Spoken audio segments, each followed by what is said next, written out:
तुमच्या आयुष्यात गुरु महादशा सुरू आहे. लोकांनी तुम्हाला सांगितलं असेल की आता देवगुरु बृहस्पती तुमच्यावर प्रसन्न आहेत. आता तुमचं लग्न खूप लवकर होणार. पण थांबा, वर्ष सरत चाललेलं आहे तरीही साधी लग्नाची बोलणी पुढे सरकलेली नाही. चांगली आलेली स्थळं ऐनवेळी हातातनं निघून जात आहेत. तुम्ही कधी विचार केला आहे का की सर्वात शुभ मानली जाणारी गुरु महादशा असताना देखील लग्नाला विनाकारण उशीर का होतोय?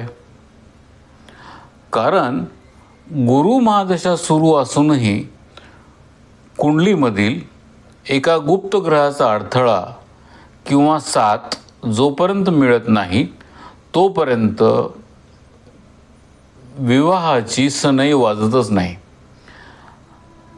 आजच जाणून घ्या. जर हा व्हिडिओ आज मिस केला तर महादशेत येणारे सोन्यासारखे योग तुमच्या हातून निसटून जातील. आज आपण पाहणार आहोत की गुरु महादशेत तुमचं लग्न नक्की कधी ठरणार आहे. नमस्कार मित्रांनो, स्वागत आहे तुमचं अमोघ चॅनलवर.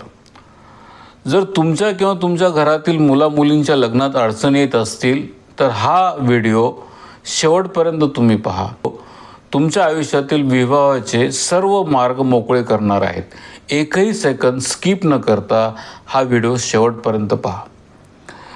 ज्योतिषशास्त्रानुसार गुरु हा विवाहाचा म्हणजे संसाराचा मुख्य कारक मानला जातो. विशेषतः स्त्रियांच्या कुंडलीत गुरु हा थेट पतीचा कारक असतो. जेव्हा कुंडलीतील गुरुची 16 वर्षाची महादशा सुरू होते तेव्हा निसर्गाकडून विवाहाची दारे उघडली जातात. गुरुची अमृतदृष्टी जेव्हा तुमच्या 7व्या म्हणजे विवाहाच्या घरावर पडते तेव्हा लग्नाचे मजबूत योग बनतात. पण तरीही अडथळा कुठे येतो तो आता पुढील भागात नीट समजून घ्या. पण पुढे जाण्यापूर्वी अनेकांच्या मनात प्रश्न असेल की हा दशा आणि अंतर्दशा काय प्रकार आहे? मित्रांनो, हा तुमच्या आयुष्याचा टाइम टेबल आहे. महादशा तुमच्या आयुष्यातील एक मोठा कालखंड असतो. जसे गुरुची महादशा तब्बल 16 वर्ष चालते. याला तुम्ही एखाद्या मोठ्या ऋतूसारखं समजू शकता. समजा पावसाळा. जेव्हा पावसाळा येतो तेव्हा सगळीकडे वातावरण तयार होते पण 24 तास पाऊस पडत नाही. मग पाऊस कधी पडतो? जेव्हा पावसाळ्यातील एखादा ढगाळ दिवस येतो, म्हणजेच अंतर्दशा येते.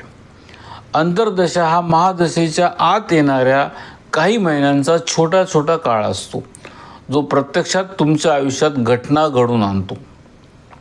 आणि म्हणूनच केवळ गुरुची महादशा सुरू असून चालत नाही. गुरु केवळ लग्नाचं वातावरण तयार करतो, पण लग्न प्रत्यक्षात कधी होतं? जेव्हा गुरु महादशेच्या अंतर्गत विवाहाच्या दुसऱ्या ग्रहाची अंतर्दशा चालू होते तेव्हा. जर पुरुषाची कुंडली असेल तर गुरु महादशेत जेव्हा शुक्राची अंतर्दशा सुरू होते तेव्हाच लग्न ठरतं. आणि जर मुलीची कुंडली असेल तर गुरु महादशेत जेव्हा 7व्या घराच्या मालकाची अंतर्दशा येते तेव्हाच विवाह संपन्न होतो.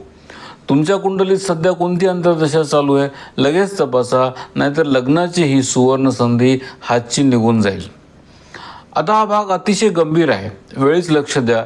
जर तुमची गुरुची महादशा सुरू आहे पण तुमचा मूळ गुरु कुंडलीत 6व्या, 8व्या किंवा 12व्या घरात जाऊन बसला असेल तर त्याला त्रिकभाव दोष म्हणतात. अशा वेळी गुरु असूनही लग्नाची बोलणी अगदी शेवटच्या टप्प्यात येऊन तुटते. त्यात जर तुमच्या 7व्या घरावर शनी किंवा राहूची वक्रदृष्टी असेल तर ठरलेले लग्नसुद्धा मोडीत निघते. जे ग्रहही तुमच्या संसारात हा अडथळा आणत नाही आहे ना. जर तुमच्या गुरु महादशेत असे अडथळे येत असतील तर घाबरून जाऊ नका. विवाहाचे योग त्वरित सक्रिय करण्यासाठी हे अत्यंत सोपा आणि प्रॅक्टिकल उपाय आजपासूनच सुरू करा. दर गुरुवारी पाण्यात चिमूटभर हळद टाकून स्नान करा आणि केळीच्या झाडाची पूजा करा. तसेच गुरुवारी पिवळ्या वस्तूचे किंवा चणा डाळीचे मंदिरात दान करा.